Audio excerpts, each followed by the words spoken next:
लाखों वर्षों की खगोलीय घटनाओं के बाद पृथ्वी पर पर्वत, झरने, वन, उपवन, नदी, समुद्र जैसी अनेक नियामतों ने आकार लिया।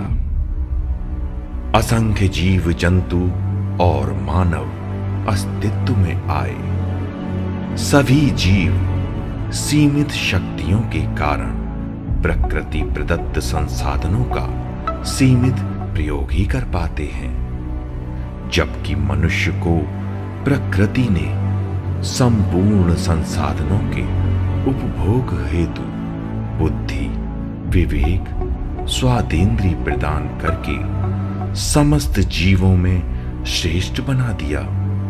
मानव सभ्यता के विकास और प्राकृतिक संसाधनों तक मानव की पहुंच से प्रारंभ हुआ मानव के मानवाधिकार का सफर। अधिकारों की लड़ाई में मानव ने पृथ्वी, आकाश, समुद्र सभी को बांटना प्रारंभ कर दिया। संपूर्ण पृथ्वी देश, राज्य, गांव एवं बस्ती में बदल गई। फलस्वरूप शासक और सरकारें अस्तित्व में आईं और मानव शासक एवं जनता के रूप में बंट गया। तरह तरह के नियम कानून, विधान एवं संविधान की रचना होने लगी और यहां से शुरू हुआ मानव अधिकारों का राजनीतिक सफर। नई नई संस्थाएं, संगठन, राजनीतिक दल अस्तित्व में आने लगे और मानव जाति के अधिकारों की लड़ाई लड़ने लगे। कुछ लोग अपने निहित स्वार्थ पूर्ति हेतु मानव समूहों को बहला फुसलाकर स्वयं को उनका प्रतिनिधि चुनवाकर अधिकारों को दिलाने हेतु भाग्य विधाता बन बैठे।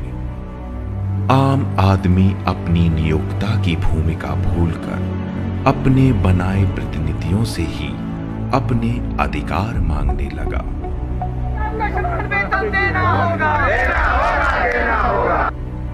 विशिष्ट मानवों द्वारा मानव समूहों के बीच यह भ्रम फैलाया गया कि वही उनके सच्चे हितैषी हैं, वही उनके मानवाधिकार दिला सकेंगे।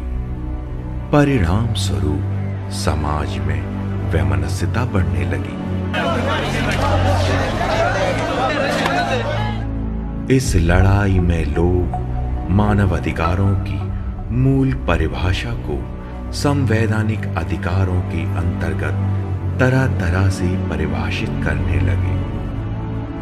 समाज के सभी वर्गों ने लोकतंत्र की रक्षा हेतु चारों स्तंभों का दुरुपयोग प्रारंभ कर दिया। इस प्रकार प्रारंभ हुआ अवांछित अधिकारों को प्राप्त करने के नाम पर अगुवाई करने का सफर। समाज का एक विशेष वर्ग तो मानव अधिकारों की लड़ाई की अगुवाई करने में अपने को प्रथम पायदान पर साबित करने में लगा है। ऐसी स्थिति में लोकतंत्र के प्रचलित स्तंभ भी अपने मूल उद्देश्य से भटकते नजर आने लगे। इसी परिप्रेक्ष्य में जनता भी मानवाधिकार की मूल परिभाषा भूलकर अपने स्वार्थ सिद्धि हेतु आंदोलन करने लगी, क्योंकि जनता को यह समझ आ गया कि हमारी मांगें जायज हों या नाजायज, सत्ता लोलुप कोई व्यक्ति हमारी मांगें पूरी कराने हेतु नेतृत्व करने आ ही जाएगा। इन परिस्थितियों में इच्छाओं के प्रबल दबाव में बिना आवश्यकता के अधिकार प्राप्त करने का जुनून मानव मस्तिष्क पर हावी होता गया। अपनी हर इच्छा को मानव अधिकार का नाम देने की वजह से समाज का हर वर्ग अवसाद में आ गया। इस प्रकार मानव अधिकार और संवैधानिक अधिकारों का अंतर ही मिट गया।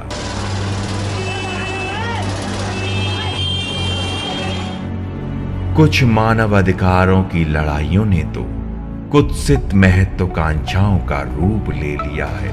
वो हिस्सा जो पाकिस्तान के अंदर है वो हमारा है। अरे तुम्हारे बाप का है क्या? लोकतंत्र अधिकारों का नहीं, अतिरेक अधिकारों का पर्याय बन गया है। हमारे जनप्रतिनिधियों ने तो मानव अधिकारों से ऊपर कुछ विशेष अधिकार हासिल कर लिए हैं। इसीलिए संसद और विधान भवनों में मर्यादा और शालीनता रोज ही तार तार होती है। संविधान मौन है और विधान मूक दर्शक। हे ईश्वर, प्रक्रिया में ऐसी क्या चूक हुई जिसमें मानव प्रकृति के नियम भी भूल गया। इन हालातों के चलते ऐसी परिकल्पना है कि मानव भविष्य में परमात्मा से भी अनंत काल तक जीने का अधिकार मांग रहा होगा। हे प्रभु, रास्ता दिखाएं, कल्याण मार्ग प्रशस्त हो। इस हेतु क्या कदम उठाए जाएं, कुछ तो बताएं।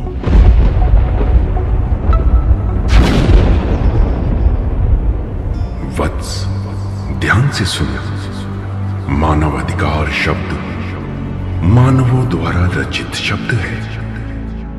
मानव जीव को विशिष्ट रूप में बनाने के पीछे यह उद्देश्य रहा कि लाखों जीवों का नेतृत्व करने के लिए एक जीव को कुछ अतिरिक्त शक्तियां दी जाएं। मानव ने उसको अपने मानवाधिकार का नाम दे दिया। यदि तुम वेदों, ग्रंथों एवं ऋषियों द्वारा दिए गए प्रवचनों का मनन करो तो हर जगह एक वाक्य जीव कल्याण का ही बार बार उच्चारण किया जाता है। जीव कल्याण का मूल मंत्र देते हुए इस सृष्टि में विचरण कर रहे समस्त तत्वों को कर्तव्यपरायण प्रवृत्ति रखने पर बल दिया गया है। समय समय पर मर्यादाओं का पालन करने पर जोर दिया गया है। यह सिखाया गया है कि कर्तव्य पालन ही जीव के कल्याण का मूल आधार है। कर्तव्य पालन करने के पश्चात ही अधिकारों की मांग की जा सकती है। सूर्य, पृथ्वी, चंद्रमा आदि तो केवल अपने कर्तव्य का ही पालन कर रहे हैं। उनके अधिकारों का स्वर कभी सुनाई दिया है क्या? मानव सभ्यता ने अपने विकास की गति में यहां पर गलती कर दी। वह हमेशा अधिकारों को प्राप्त करने का प्रयास कर रहा है, लेकिन कर्तव्य पालन के जो पाठ समय समय पर पढ़ाए गए थे उसकी यादों से धूमिल हो गए हैं। परिणाम स्वरूप मानव मस्तिष्क में कर्तव्य एवं अधिकारों का संतुलन नहीं रहा। इसी कारण मानव आज अवसाद में है। यदि मानव कल्याण चाहता है तो उसे कर्तव्य पथ पर पहले चलना होगा। अधिकारों के सफर में कर्तव्य के पड़ावों के पढ़ने से मानव के जीवन में एक सुखद ठहराव आएगा और अधिकार प्राप्त करने हेतु लड़ने की प्रवृत्ति कम हो जाएगी। जैसे जैसे कर्तव्य शब्द मानव मस्तिष्क में गूंजेगा, अधिकार अपनी अपनी सीमाओं की ओर लौट जाएंगे तथा मानव संतुलित व्यवहार करेगा। जाओ वत्स, कर्तव्य पथ की ओर अब चलना प्रारंभ करो। धन्य हो प्रभु।